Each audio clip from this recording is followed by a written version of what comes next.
Shalom,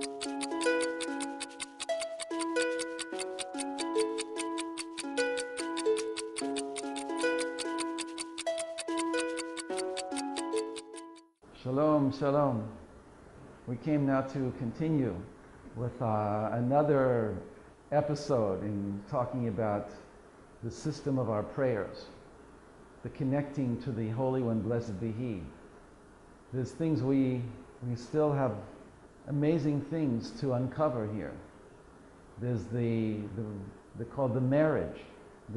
When we bring the Shekhinah with us from exile, and we bring her up from the lower world, and we bring her up. She is our Ima, she's our mommy, and she came down to get us.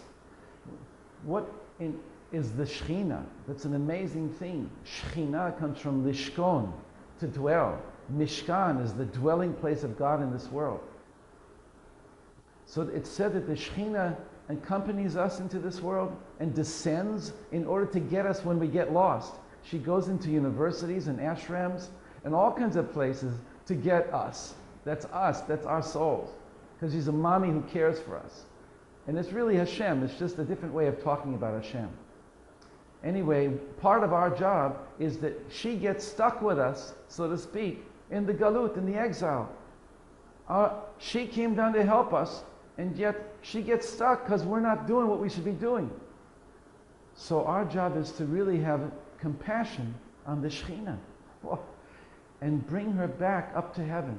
And that's what one of the metaphors of the prayers is all about, is that we bring the Shekhinah to Hashem. We bring the Shekhinah, which is an aspect of Hashem's holiness, back to Hashem. And there's a chuppah, there's a wedding ceremony every day. On a yearly basis, it happens on Shavuot, that we marry the Shekhinah with Hashem. On a weekly basis, it happens when we say Lecha Dodi, Shabbat. Shabbat is a unification of a seeming duality into the true reality of unity that's behind this world.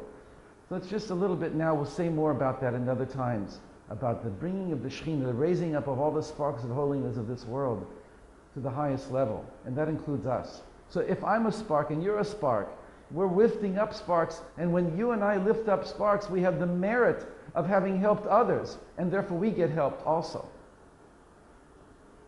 So we spoke in a previous segment about the korbanot section of the prayers. Now we're moving, we say Kaddish at the end of the korbanot section. Kaddish is an elevator. It's generally, the best way to describe it is that it's an elevator up to the next floor. And it's an elevator that sparks go in, we enter in, and we are bringing sparks with us, and we're going on to the next floor. And so we start in the Ashkenaz Nusach, we start with Baruch She'amar,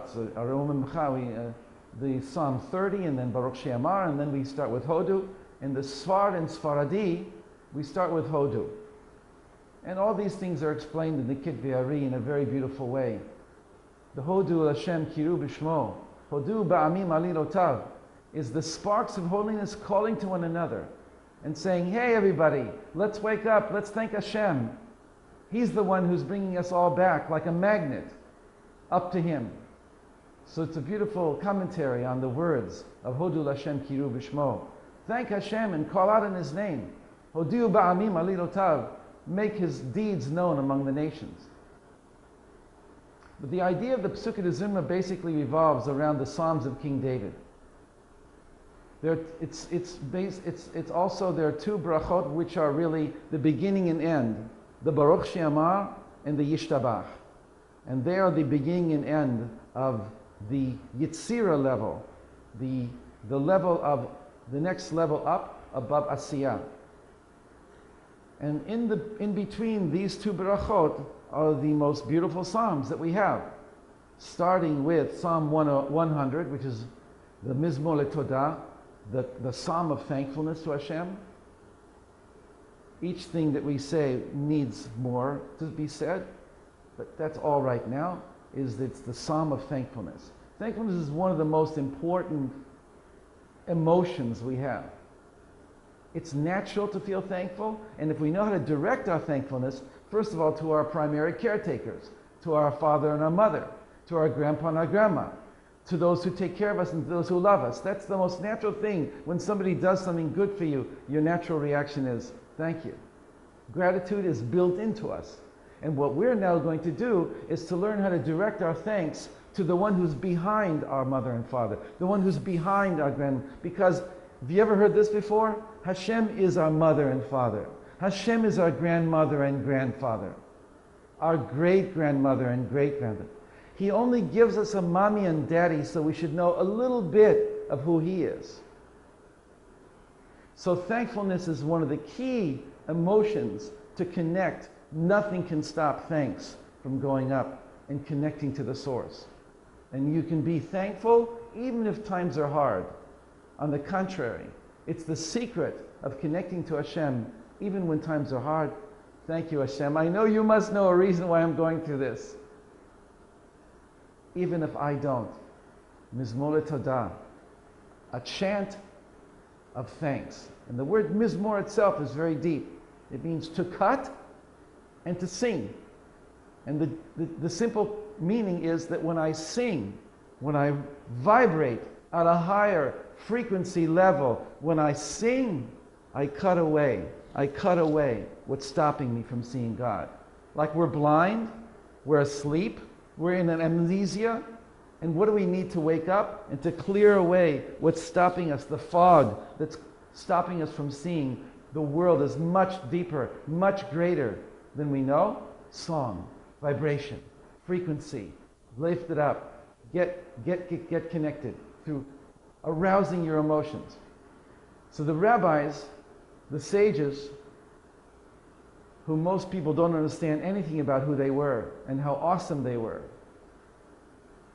They knew that in order to get to the next section, which we're going to do, which is the Shema and its blessings, which is more the level of the intellect, they knew you had to clear your emotions.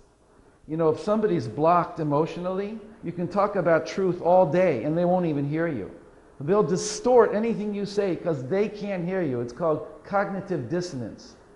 So you must clear. If somebody hurt you, if your teacher or your dad or whatever hurt you, and therefore you have a block against hearing anything about these things, so let's clear. Let's clear. Let's bring ourselves to a higher level where we can start to really feel the thankfulness and the joy and get rid of these negative feelings. And then when we're in that state, it's much easier to hear the clarity of thought of what Torah really is about. So it's very important to go step by step. I have more to say about the Pesukey de Zimra. We haven't even started yet. We're going to do that in our next segment. And in the meantime, I bless you that you should start to vibrate at a higher vibrational frequency. Right? What does that mean? It means to really know, to be thankful. That you too can be joyous. You too can be happy. Right where you are, right now. Without any need for anything else. You don't need anything. It's amazing, isn't it? Okay, shalom.